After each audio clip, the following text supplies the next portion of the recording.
अस्सलाम वालेकुम जी। तो एक बहुत बड़ी खबर है, वो खबर जिसका पाकिस्तान की आवाम को, पाकिस्तान की मुहब्बे वतन आवाम को बड़ी शिद्दत से इंतजार था। वो खबर आ गई है जनाब। इलेक्शन कमीशन ने ये ऐलान किया है। पहले तो मैं आपको बताता चलूं कि 4-5 माह से इमरान खान ने जो मुल्क में फितना फसाद पैदा करने की ये कोशिश कर रहे हैं, इसके पीछे दो बड़ी वजूहात थी। एक ये थी कि नवंबर से पहले हुकूमत को गिराया जाए, क्योंकि आप जानते हैं कि नवंबर में जनरल बाजवा साहब तो जा रहे हैं, वो तो अपने ओहदे से रिटायरमेंट ले रहे हैं। उसके बाद नया आर्मी चीफ भी तो लगाना है ना भाई, तो वो इख्तियार है शहबाज शरीफ के पास। तो इनकी ये कोशिश थी कि जितनी जल्दी हो सके नवंबर से पहले पहले एक तो शहबाज शरीफ की हुकूमत को गिराया जाए और कुछ ऐसे रास्ते निकाले जाएं कि अगला आर्मी चीफ इमरान खान साहब उसका तकर्रर करें। और दूसरा जो इनका इस सारी गेम के पीछे इनका दूसरा मकसद ये था कि इलेक्शन कमीशन को मतनाजा बनाया जाए। ये सुप्रीम जुडिशियल काउंसिल में चले गए हैं, वहां पर इन्होंने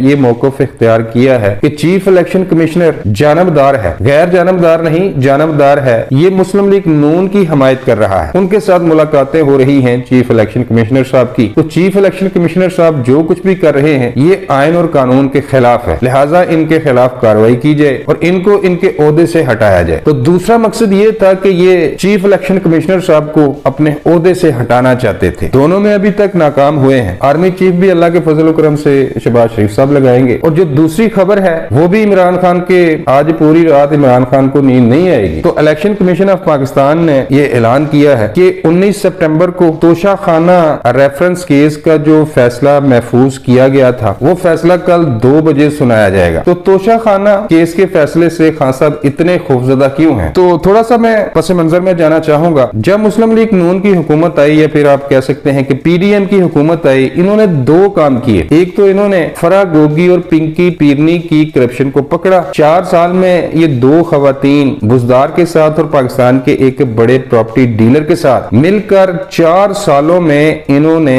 जिस तरह पंजाब के वसाइल को लूटा, उसकी नजीर पाकिस्तान की 75 साल तारीख में नहीं मिलती। जिस बेदर्दी से पंजाब की अवाम के पैसे को लूटा गया। तो फिर हमजा शहबाज शरीफ की हुकूमत आई, उन्होंने आते ही छानबीन की, इनकी करप्शन के जो किस्से थे, करप्शन के जो इनकी दास्तानें थी, उनको पकड़ा, उन पे इन्वेस्टिगेशन चल रही थी। सैकड़ों केस ऐसे थे जिनमें ये लोग मुलव्वस थे। मसलन पूरा का पूरा टबर ही चोर था। तो हमजा शहबाज शरीफ ने इनके बहुत सारे काले करतूत पकड़े। तो जब हराम का माल हो तो उसमें बहुत सारे हिस्सेदार होते हैं भाई। ऐसे नहीं वो ऑडियो लीक हुई कि आपकी बंद साइट खोल दी जाएंगी, आपके जो पिशावर में जो हाउसिंग सोसाइटियां हैं जो गैर कानूनी हैं, उनको खोल दिया जाएगा। हमने इमरान खान साहब से हमने बात कर ली है, वो एक ऑडियो कॉल लीक हुई थी, आप बेहतर जानते हैं। तो अरबों के तहफ लिए, हीरे की अंगूठियां ली, हीरे के हार लिए, लेकिन चूंकि हमजा शहबाज सबको नंगा करने वाला था, तो फिर एक साजिश के तहत 3 अरब रुपए दिए पाकिस्तान की एक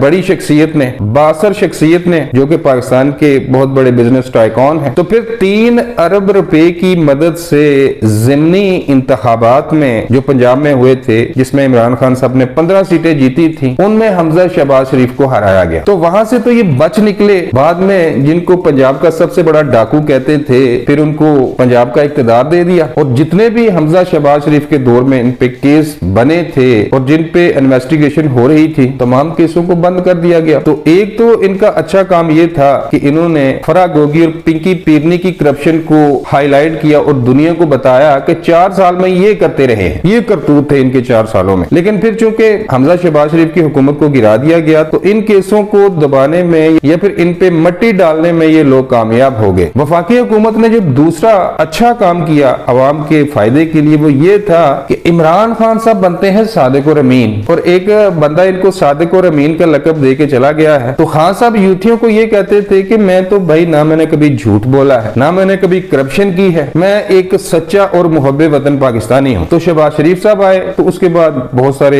चैलेंज दरपेश थे। एक डूबती हुई मईशत थी जिसको खान साहब तबाह बर्बाद करके चले गए थे। उसके बाद सैलाब का एक मसला पैदा हो गया, वहां पर खरबों रुपए का नुकसान हो गया। लेकिन इस दौरान शहबाज शरीफ की हुकूमत ने इमरान खान की जो करप्शन के कारनामे थे उन पे भी थोड़ा वर्क किया। यूं तो बहुत सारे केस थे, लेकिन एक केस इनको मिला तोशा खाना का। तो तोशा खाना रेफरेंस जो वफाकी हुकूमत ने इलेक्शन कमीशन को भेजा है, वो रेफरेंस है क्या, उस पर मैं थोड़ी सी रोशनी डालना चाहूंगा। जब भी कोई पाकिस्तान का वज़ीर-ए-आज़म या फिर सदर ममलिकत किसी दौरे पर जाता है बैरून मुल्क, तो दूसरे मुल्क पाकिस्तानी वज़ीर-ए-आज़म या फिर सदर को सरबराह ममलिकत के तौर पर तोहफे देते हैं, यानी कि एक रियासत का सरबराह दूसरी रियासत के सरबराह को तोहफे देता है। और ये तोहफे इमरान खान को नहीं दिए गए थे, ये रियासत पाकिस्तान की मलकियत थे। तो बेशतर दौरे किए खान साहब ने, सऊदी अरब का भी दौरा किया, उन्होंने भी पाकिस्तान का दौरा किया। तो इन दौरों के दौरान सऊदी अरब की जो क़यादत है, ये फिर आप कह सकते हैं कि जो वली अहद है मोहम्मद बिन सलमान, उन्होंने खान साहब को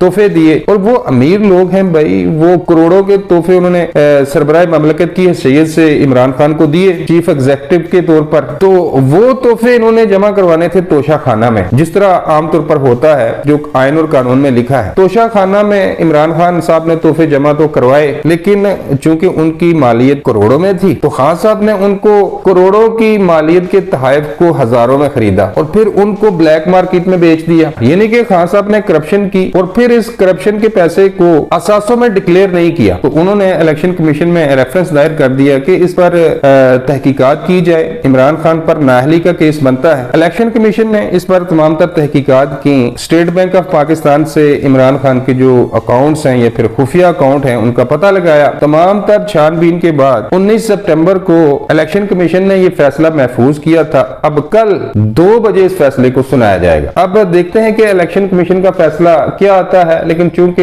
ये नाअहली का रेफरेंस है, तो मुमकिन है कि इस फैसले में खान साहब को नाअहल कर दिया जाए। अब ये नाअहली कितनी होगी, 5 साल की होगी या फिर ताहयात नाअहली होगी, ये तो नहीं हम कह सकते। लेकिन जो तजिया निगार है वो ये कह रहे हैं कि हो सकता है कि इमरान खान साहब को, हो सकता है, कंफर्म मैं भी नहीं हूं भाई, जो पाकिस्तान में कुछ भी हो सकता है, तो मुमकिन है कि इमरान खान साहब को नाअहल कर दिया जाए। लेकिन यहाँ पर इमरान खान साहब को ये इख्तियार भी है, उनके पास एक रास्ता है कि वो सुप्रीम कोर्ट में इस फैसले को चैलेंज भी कर सकते हैं। तो बहुत बड़ी खबर है। इमरान खान साहब की तो नींदें उड़ी हुई हैं, लेकिन जो पीटीआई के जो सीनियर रहनुमा है, दूसरे लीडर है, जिनमें शाह महमूद कुरैशी साहब हैं, असद उमर साहब हैं और एक दो और है, फवाद चौधरी भी पकी पकाई खीर खाना चाहते हैं। तो इनकी नजरें हैं कि इमरान खान साहब अगर नाअहल होते हैं या फिर इनको नाअहल किया जाता है, तो फिर ये पीटीआई की सदारत के लिए अपने आप को पेश करेंगे कि इमरान खान साहब तो उड़ गए हैं, लिहाजा अब हमारा हक है कि हम पीटीआई को लीड करें। तो इस फैसले का इन लोगों को भी बड़ी शिद्दत से इंतजार था और ये लोग इस वक्त दुआएं कर रहे होंगे कि किसी न किसी तरीके से खान साहब नाअहल हो जाएं और पार्टी को ये लोग लीड करें। तो ये थी जी यूथियों के कायद की असल औकात, जिसको ये कहते हैं कि इस्लामी दुनिया का सबसे बड़ा लीडर है। अब तक के लिए बस इतना ही, मिलता हूँ किसी नई वीडियो में अल्लाह ने के बाद।